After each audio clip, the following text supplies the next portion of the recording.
You maintain that level until the next Ramadan arrives. Then, in that next Ramadan, you rise even higher. After it ends, you may drop again, but you fall to a level that is still higher than where you originally started. If you could see a chart of your spiritual life, you would notice these steady climbs every Ramadan. Yes, there are declines afterward, but even then you remain a few steps above your starting point. Dear Muslims, Allah reminds us in many places in the Qur'an about the diversity within His creation. He reminds us that although we are one human race, we differ in languages, ethnicities, and backgrounds. Among His signs is this diversity in our cultures, civilizations, and identities. Allah calls our attention to the variety in the seasons, the heavens, and the alternation of night and day. In other words, Allah did not create everything identical. Rather, everything He created contains diversity, and within that diversity lies wisdom for us. Part of this divine diversity is the diversity of time. Not all times are equal. Some moments carry greater significance than others. If Allah had willed, everything could have been uniform and the same. But then where would be the richness of variation? Through diversity, we learn appreciation. Through diversity, we gain understanding. Through diversity, we feel motivated. When certain times are more blessed, they inspire us to raise our standards. From Allah's wisdom is that He created time itself with varying levels of virtue. The last third of the night is more blessed than the first. The Prophet told us that the early morning hours are the most blessed for seeking provision. And in terms of barakah and blessing, the most blessed period of the entire year is about to come. Ramadan is unlike any other month. It holds a status that no other month possesses. It is the only month mentioned by name in the Qur'an. Allah singled it out and honored it above all other times. On the eve of Ramadan, the Prophet once stood on the pulpit and said, "A blessed month has come to you." What does blessed mean? What is barakah? Barakah means receiving more from the same effort simply because it is done in a blessed time. When something contains barakah, you gain far more benefit from it than its apparent amount would suggest. For example, if Allah puts barakah in $100, that money will stretch further, feed more people, and last longer than $100 without barakah. Outwardly, they look identical, but inwardly the blessed one carries greater benefit.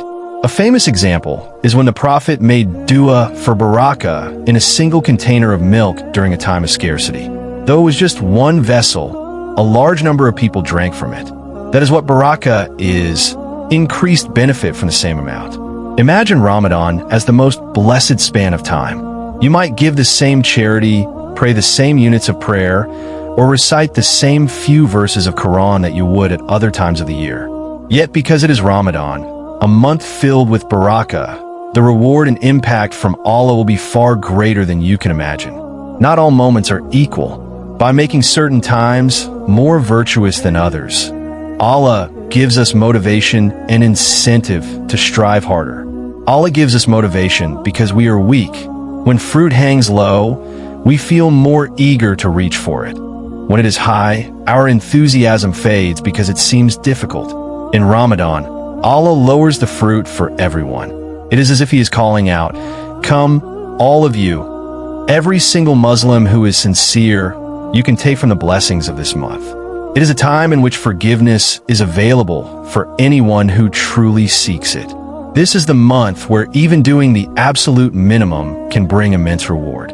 The Prophet said that whoever fasts Ramadan with faith and hoping for Allah's reward will have all previous sins forgiven. The standard has been lowered so much that anyone who wants success can attain it.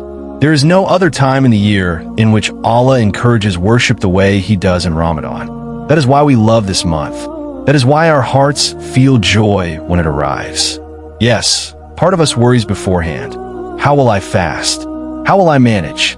But every year the same thing happens. The first day passes and we realize it was easier than we expected. By the second day, it feels normal, and by the third day, it becomes a habit. We even forget there was ever something called lunch. Subhanallah, Allah blesses even our bodies. We wonder how we could ever survive without our afternoon coffee. yet in Ramadan we manage just fine. Allah places barakah in us because this is the month of barakah. In this month, every opportunity has been open for us. The gates of hell are shut. You could not enter them even if you tried. The gates of paradise are thrown wide open. Every day, Allah's mercy descends. Every evening, angels come down. And every night, Allah frees people from the fire who had been destined for it, because they made a small effort, fasting, praying, asking forgiveness. Allah blessed that small effort and granted them immense reward. That is why, brothers and sisters, when the standard has been made so easy in Ramadan, anyone who is not forgiven during this month has little hope of being forgiven outside it. In fact, one of the rare occasions when the Prophet made a supplication against someone was connected to this. As he ascended the pulpit, he said, "Amin," and when asked why, he explained that Jibreel had made a supplication. Whoever lives to see Ramadan, yet fails to have his sins forgiven, may he be distanced from Allah's mercy. And the Prophet said, "Amin." Reflect on that. Why would the Prophet make such a supplication? Because if someone makes no effort in Ramadan, when forgiveness is so accessible, they are unlikely to strive at other times.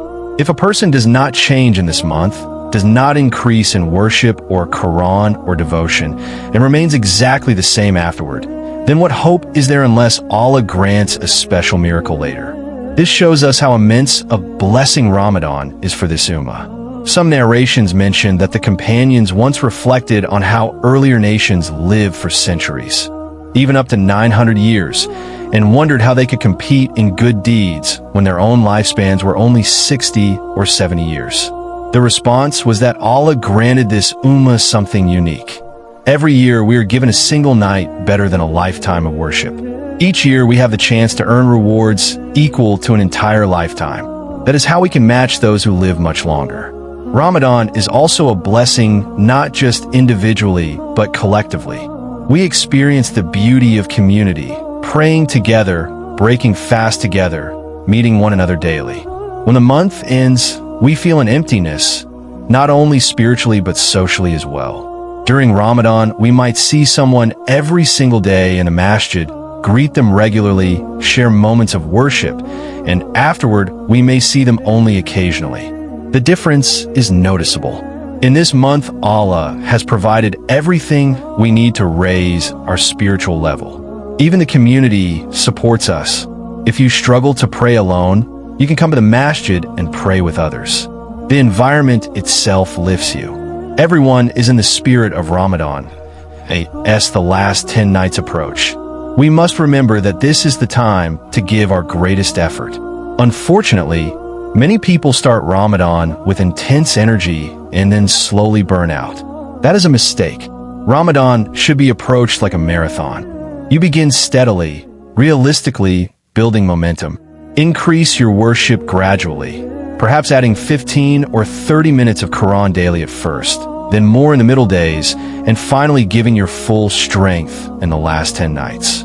Just as a runner saves their sprint for the finish line, we should save our strongest effort for the end. So brothers and sisters, some practical advice as we begin.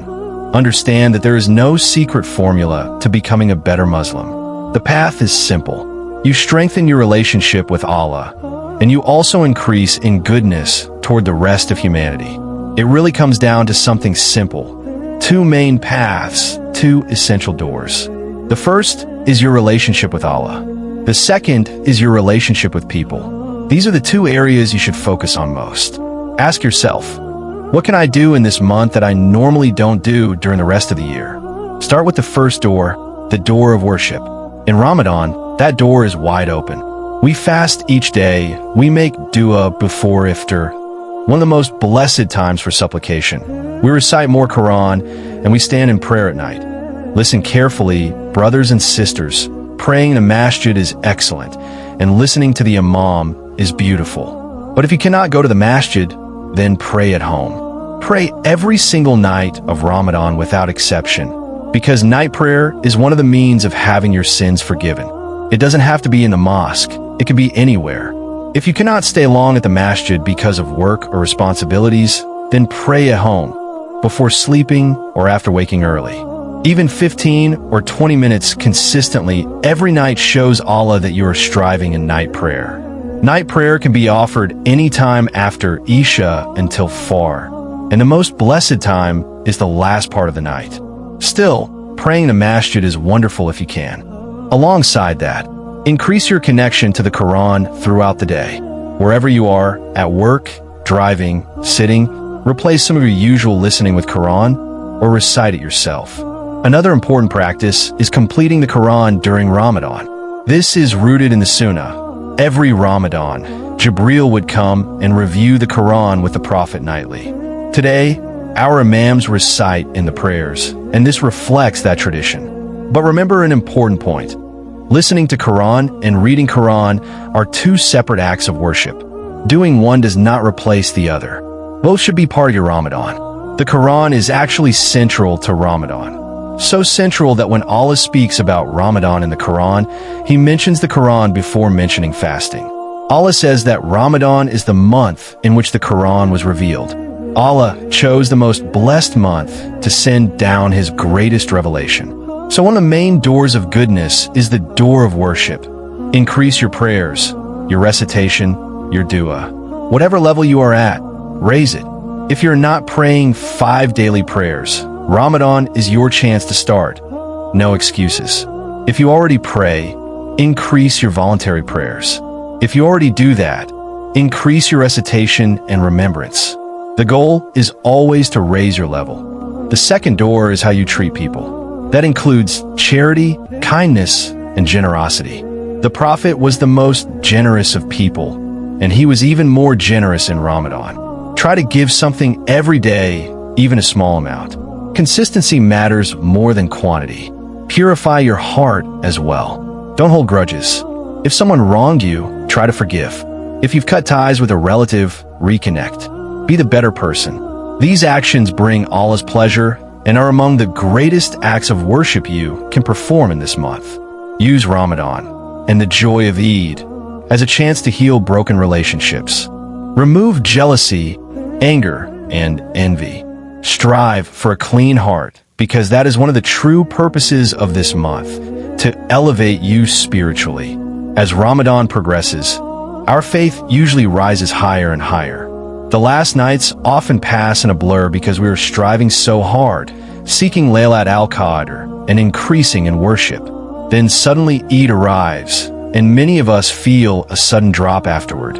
Within a week, we might even forget how regularly we were coming to the masjid.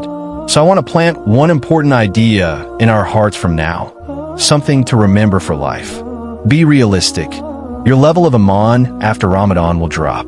That's natural. You cannot maintain the exact same intensity. But the goal is not to stay at Ramadan level forever. The goal is that Ramadan lifts you higher than where you started.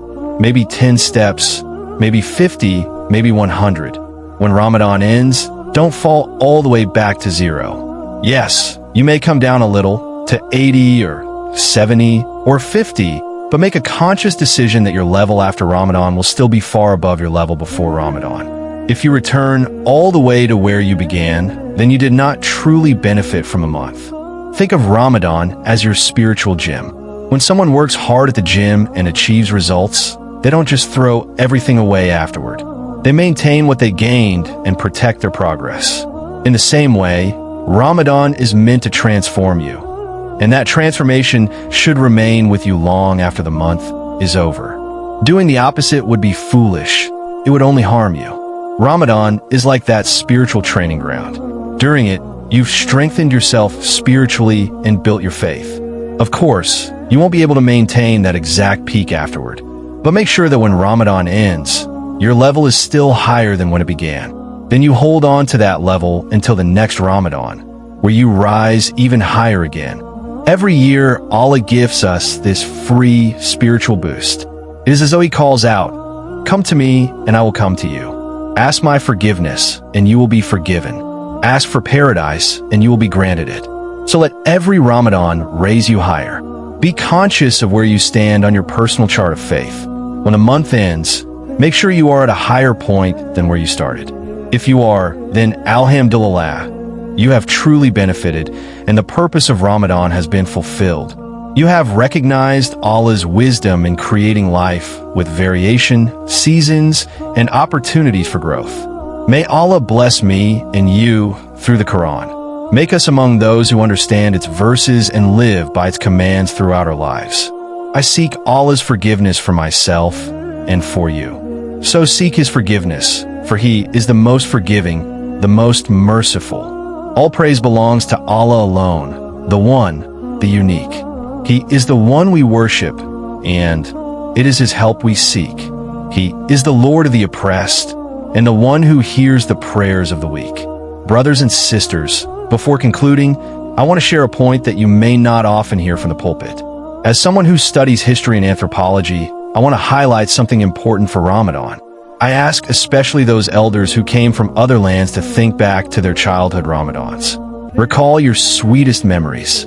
Most likely they include family, your parents, your relatives, the dinner table, the warmth of togetherness. They are memories filled with community, love, and belonging. Now realize that many of us live in societies where the wider environment doesn't recognize Ramadan at all. Because of that, we must create that special atmosphere ourselves for our children. We must make Ramadan meaningful for them, not only spiritually, but culturally and emotionally as well. Believe it or not, this is one of the ways we preserve their faith. It may sound unusual, but is basic psychology and anthropology. Parents, make Ramadan special at home. Spend time with your children. Yes, you may be tired from fasting and daily responsibilities, but think long term. When you are gone from this world, and your children grow up and have families of their own, what memories do you want them to carry? What experiences will make them want to recreate Ramadan for their own children? This is how faith is preserved across generations. So don't be selfish with your time during Ramadan. Share with your family. Create moments of joy. Prepare special meals. Spend time together. Exchange gifts for Eid. These things matter. They help children feel that this month is special. In places where society does not highlight Ramadan, it becomes our responsibility, in our homes, our mosques, and our communities, to make it meaningful and memorable. When you lived in Muslim lands, the entire environment reminded you it was Ramadan. The streets were alive, the atmosphere was festive, everything reflected the month. But here, that environment doesn't exist, so we must create it ourselves. That means showing our children the beauty of Ramadan not only through worship, but through love, warmth, and family traditions. Make Ramadan a month of happiness as well as devotion. Help your children associate Islam with joy, belonging, and beauty. When they grow older and you're no longer here, they will remember what you gave them. They will remember Ramadan and Eid and the memories you created.